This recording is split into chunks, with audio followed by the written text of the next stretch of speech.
برطانیہ، آسٹریلیا اور کینیڈا نے فلسطین کو ایک خود مختار اور آزاد ریاست کے طور پر باضابطہ تسلیم کر لیا ہے۔ آسٹریلوی وزیر اعظم انتونی البانیز نے اس فیصلے کا اعلان نیو یارک میں اقوام متحدہ کی جنرل اسمبلی اور مشرق وسطی میں دو ریاستی حل سے متعلق ہونے والی ایک اہم عالمی کانفرنس کے دوران کیا۔ یہ اعلان برطانوی وزیر اعظم کیئر اسٹارمر اور کینیڈین وزیر اعظم مارک کارنی کے ساتھ مکمل ہم آہنگی کے ساتھ سامنے آیا۔ وزیر اعظم البانیز نے اپنے خطاب میں کہا، آسٹریلیا فلسطینی عوام کی اپنے ریاست کے قیام کی جائز اور دیرینہ خواہشات کو تسلیم کرتا ہے۔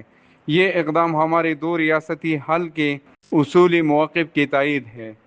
انہوں نے مزید کہا کہ فلسطینی اتھارٹی کو سفارتی تعلقات قائم کرنے کے لیے بین الاقوامی برادری کی شرائط پوری کرنا ہوگی، جن میں اسرائیل کے وجود کو تسلیم کرنا، جمہوری انتخابات کا انعقاد، مالیاتی نظم و نسق اور حکومتی اصلاحات شامل ہے۔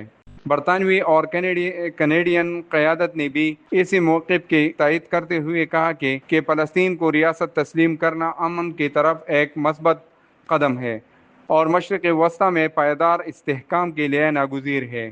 اسی طرح کینیڈین وزیر اعظم مارک کرنی نے بھی اعلان کیا کہ ان کے ملک نے باضابطہ طور پر فلسطین کو ریاست تسلیم کر لیا ہے۔ ان کا کہنا تھا کہ موجودہ اسرائیلی حکومت فلسطینی ریاست کے قیام کے امکانات کو روکنے کے لیے طریقہ کار سے کام کر رہی ہے، جو مغربی کنارے میں آبادکاری کی توسیع کی ایک بے لگام پالیسی پر عمل پیرا ہے، جو کہ بین الاقوامی قوانین کے تحت غیر قانونی ہے۔